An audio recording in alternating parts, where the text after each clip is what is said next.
Hello students, welcome back to this channel. जैसा कि हम सबको पता है, हमारा नीट एग्ज़ाम बहुत ही पास आ चुका है, कुछ दिन रह गए हैं।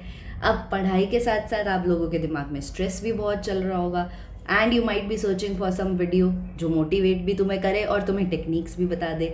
सो this is a one stop video जहाँ पर हम टू द पॉइंट बात करने वाले हैं कि भाई अब जो 7 दिन रह गए हैं इनमें क्या ऐसी 7 चीज़ें हैं जो आपको करनी चाहिए। चीज़ें तो बहुत सारी हैं लेकिन हम टू द पॉइंट बात करने वाले हैं। इसीलिए मैंने यहाँ पर सबसे पहली चीज़ जो बहुत ज़्यादा ज़रूरी है वही लिखी है, which is your health. Health के साथ इन आखिरी दिनों में आप कॉम्प्रोमाइज़ नहीं कर सकते। अब क्योंकि बायो के स्टूडेंट हो, तुम्हें पता है हेल्थ सिर्फ फिजिकल नहीं होती, मेंटल भी होती है।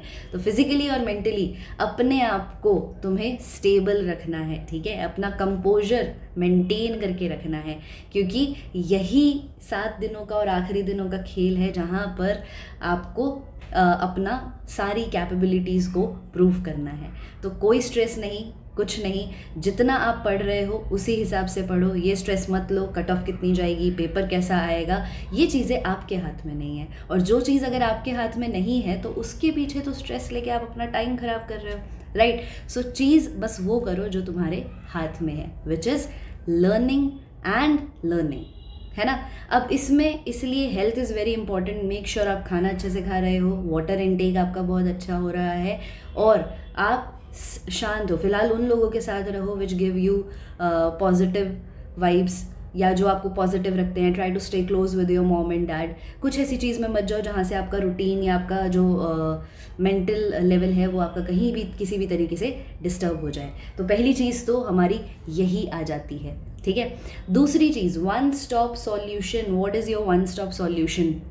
ये वन स्टॉप सॉल्यूशन सिर्फ आपके हाथ में है। और ये क्या है? ये है हमारे पास हमारे नोट्स। अब ऐसा नहीं है कि ये वो टाइम है जब आप नोट्स बनाने बैठोगे, लेकिन हाँ, ये वो टाइम ज़रूर है जहाँ पर आपने जो आपने नोट्स बनाए हुए हैं, जैसा कि मैंने इससे पहले भी एक वीडियो बनाई है, वहाँ पर आई हैव टोल्ड यू कि आपको अपने लिए एक ऐसी शीट मेंटेन करनी है जिसमें आपके टू द पॉइंट्स जो हैं वो नोट्स रहें, ठीक है। अगर ये नहीं भी है तो अभी भी आप एक काम कर सकते हो बहुत अच्छे से, उसको ध्यान से सुनो। एक छोटी सी नोटबुक ले लो, ठीक है। इस नोटबुक में आपको क्या करना है कि अपने, जैसे फिजिक्स है तो फिजिक्स की जो फॉर्मूला रिवीजन है, फटाफट से सारे फॉर्मूलाज लिख डालो। वैसे भी इस तरीके से फॉर्मूला रिवाइज भी हो जाएगा आप लोगों का और एक जगह पर भी कलेक्ट हो जाएगा। या कुछ ऐसी चीज़ें हैं जो आप भूल जाते हो बट आपको भी पता है इंपॉर्टेंट है, पिछली बार से रिपीटेशन भी उसका हर बार हो रहा है, तो उस चीज़ को यहाँ पर नोट डाउन कर लो, ठीक है। बायोलॉजी में कुछ टर्म्स, कुछ टॉपिक्स आपके ऐसे हैं जो आपको पता है रिपीट हो रहे हैं बट आपको थोड़ा याद रखने में दिक्कत हो रही है, तो उसको यहाँ पे नोट डाउन कर लो।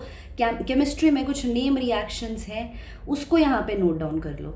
तो एक वन स्टॉप सॉल्यूशन तुम्हारे पास खुद हो जाएगा कि हाँ, this is the one stop solution. अब इसको आप क्या कर सकते हो, यूटिलाइज कर सकते हो। बार बार सुबह एक बार देख लो, बीच में एक बार देख लो, दिन में रात को एक बार देख लो। तो फॉर्मूला तो देखो तुम्हारे टिप्स पे होने बहुत ही ज़्यादा ज़रूरी है इस टाइम पे। सो this is a one stop solution that you must have, ठीक है। इसके बाद एनसीईआरटी। भाई एनसीईआरटी बायोलॉजी तो भाई तुम्हें पूरे घोट के पी जानी है बहुत अच्छे से। तो बायोलॉजी की तो बार बार एनसीईआरटी देखते रहो, डोंट टेक एनी स्ट्रेस। सबसे पहली बात, तुम्हें सिर्फ एनसीईआरटी देखनी है बायोलॉजी की, उससे ज़्यादा किसी एक्स्ट्रा सोर्स पे, किसी नए सोर्स पे अब मत जाओ, कोशिश करो। और लेकिन अगर आपको ऐसा पता है कि भाई कोई ऐसा टॉपिक है, फॉर एग्जांपल एनिमल किंगडम है या सेल चैप्टर है आपका, सेल की जो यूनिट है, आपको पता है यहाँ से क्वेश्चंस ज़्यादा आते हैं और किसी का एक टॉपिक आपने कहीं पे छोड़ा हुआ है, तो उसको जब आपका दिमाग बहुत फ्रेश हो एक बार उसको कर लो। अदरवाइज़ कोई नया टॉपिक, कोई नई चीज़ें मत पकड़ो फिलहाल इस टाइम पे। मॉक टेस्ट अभी भी ज़रूरी है। आखिरी के 3-4 दिन या 3 दिन पहले जो ये मॉक टेस्ट है वो तुम बंद कर सकते हो, पर अभी तुम मॉक टेस्ट नहीं बंद कर सकते हो। तो ये बात अब आपका एक मॉक टेस्ट बनाने में आपके चलो 4 से 5 घंटे जाएंगे। 4 से 5 घंटे मैंने क्यों बोला? क्योंकि देखो 3 आवर्स तो आप उसको दोगे टू सॉल्व इट, है ना। लेकिन बाकी के टाइम आपको एनालिसिस भी बहुत ज़रूरी है, क्योंकि मान लो अगर आप 80% पेपर कर पा रहे हो, आप 50% पेपर कर पा रहे हो, ये पेपर आप तब भी कर पाओगे when you will sit in the exams. लेकिन जो बचा हुआ 50% है जहाँ पे आपके कॉन्सेप्ट्स गड़बड़ हैं, तो वो अगर एनालाइज नहीं करोगे तो वो तो बच्चे वहाँ पे भी रह जाएंगे। So you need to take this analysis time very seriously. 3 hours यहाँ पे क्या है भाई, 3 आवर्स हैं रिवीजन रिवीजन एंड रिवीजन। ये रिवीजन तुम्हारे लिए फ़िलहाल सबसे पावरफुल वेपन है। इस रिवीजन को कहीं से स्किप नहीं करना। एनसीईआरटी, बायोलॉजी, केमिस्ट्री की कुछ चीज़ें जैसे कि नेम रिएक्शंस और आपके नोट्स, फिजिक्स में फॉर्मूला शीट और आपने जो नोट्स बनाए हुए हैं अभी तक जहाँ से आपने प्रिपेयर किया है वो कर लो। नहीं किया है तो आपको पता है कि आपका जैसे कि कहीं पर वन शॉट आपको जो समझ आए वो चीज़ आप देख सकते हो। फिलहाल बहुत सारे टीचर्स आपके वन शॉट वीडियोस जो हैं वो यूट्यूब पे शॉर्ट कर रहे हैं, तो आप उनको देख सकते हो, ठीक है। उसके अलावा भाई मोटिवेशन के लिए एक बार अपने नाम के आगे ज़रा डॉक्टर लगा के देखो। If your name is Riya, so doctor Riya, how it will sound. इसको अपने नेम की ये स्लिप बना के अपने स्टडी टेबल के सामने जो तुम्हारा बोर्ड है उस पर लगा लो, तो तुम्हें ये 7 दिन का ये मोटिवेशन बहुत अच्छा मिलेगा कि तुम बार बार सुबह उठोगे, इसको पढ़ोगे, जिसको भी करोगे, जैसे भी करोगे तुम्हें अच्छा लगेगा। तो अपने नाम के आगे ये चीज़ लगा लो, ठीक है। और if you are watching this video, please drop your name like this in the comment section, I will be very happy for you.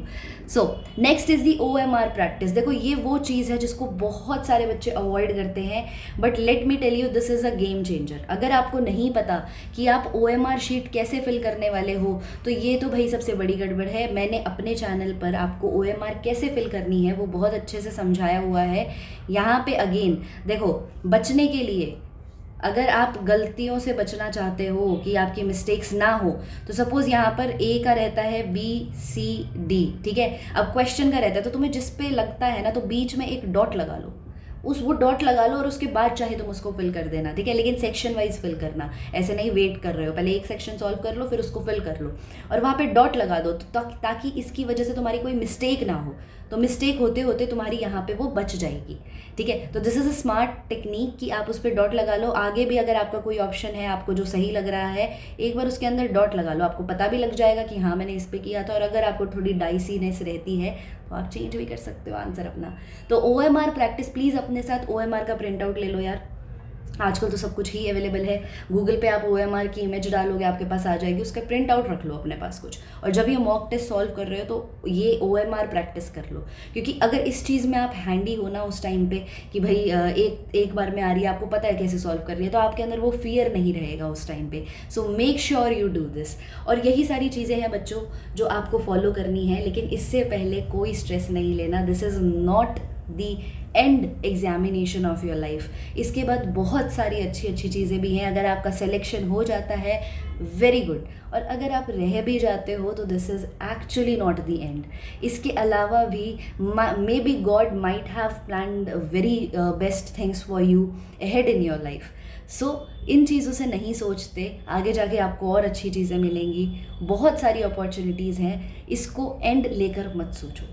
हाँ, प्रैक्टिस करो, अपना बेस्ट अटेम्प्ट दो, लेकिन इससे हताश होके मत बैठो। So this is not the final end the last exam, there are lot more opportunities in the world for you there. So अच्छे मन से, अच्छी हेल्थ से, अच्छे मूड से इस एग्ज़ाम के लिए ये जो एंड डेज हैं प्रिपेयर करो। And if you face still any doubt या कोई तुम्हें कुछ भी दिक्कत रहती है, you can mention in the comment section, I am here to help you always. So till then, bye bye, all the very best, and do not take any stress.